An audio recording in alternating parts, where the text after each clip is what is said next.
Do you want to type using your voice on Grok app? In this video, I will show you how to enable voice dictation on the Grok app so you can speak instead of typing and save time. So, let's go to see how it works. The first thing you have to do is to go to this application of Grok. You will enter here. Then you will move to this sign on above.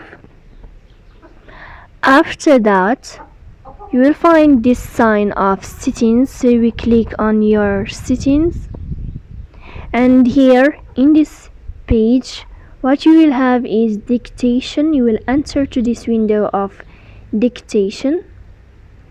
When you end here, you will find this sign. You will click to enable dictation on the application of Grok, as you see. So this is how it works. If you are enjoying watching this video, and if this video is helpful for you, don't forget to support us by like and subscribe. See you next time.